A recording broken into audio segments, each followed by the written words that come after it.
हिंदुस्तान को पता है जो पहलगाम में हुआ।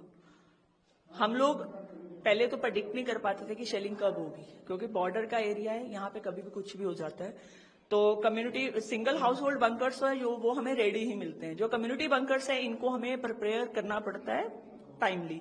और आज की डेट में जो पहलगाम में हुआ, अगर उसका रिटेलिएट हिंदुस्तान नहीं करेगा तो वो शर्म की बात हो जाएगी हमारे लिए। तो हम बॉर्डर वासी हैं, इसीलिए जो हिंदुस्तान में होगा वो सबसे पहले इफेक्टेड तो हमारे एरियाज होते हैं। तो हम लोग उसके लिए अपने आप को प्रिपेयर कर रहे हैं कि अगर कुछ भी होता है we are ready for that.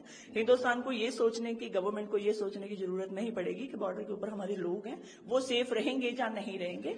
हम लोग किसी तरीके से उनके हाथ नहीं बांधना चाहते। अब जो होगा वो आर पार का होने दीजिए, क्योंकि जो इन्होंने हालात किए, निहत्ते लोगों के ऊपर वार किया, इन लोगों ने हमारे शहीदों, जवानों को शहीद किया। हमारे साथ जो भी हुआ आज उसका इतना दुख है कि हमारे दुख उनके सामने बहुत कम पड़ गए। तो दैट्स वाई हम लोग अपने पब्लिक के लिए, अपने लोगों के लिए, जो हमारे कम्युनिटी बंकर्स, जो हमारे सेफर जोन है, उनको रेडी कर रहे फॉर दैट कि अगर कल को कुछ भी होता है तो वी आर रेडी। तो मतलब काफी इतने सफिशिएंट है bunkers? Single house hold bunkers sufficient है अगर मैं बोलूं तो। कम्युनिटी बंकर्स हमारे ऐसे प्लेसेस पर हैं जहां पे गैदरिंग होती है। अगर स्कूल हो गए, हमारे राशन स्टोर्स हो गए, हमारे ऐसे कम्युनिटी एरियाज हो गए, यहाँ पे लोगों का इकट्ठ रहता है, तो वहां पे ये हमारे कम्युनिटी बंकर्स हैं कि अगर कल को कुछ भी होता है तो घर जाने की जरूरत नहीं रहेगी। तो यहाँ पे हम लोग अपनी शरण ले सकते हैं। एंड वन बंकर होल्ड करता है कोई 70 लोगों को, कम्युनिटी बंकर्स में। तो पहले भी क्योंकि यहाँ शेलिंग हुई है, बॉर्डर के लोगों को तो पता ही है। बिल्कुल बिल्कुल बिल्कुल। उस हिसाब से मतलब ये बंकर सेफ है? देखिए, ये बंकर मोर देन सेफ है।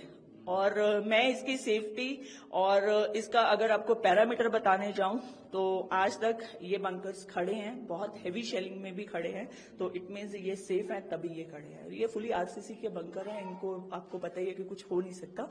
कि और कोई मटेरियल का होते तो हम लोग भी इतने कॉन्फिडेंट नहीं होते।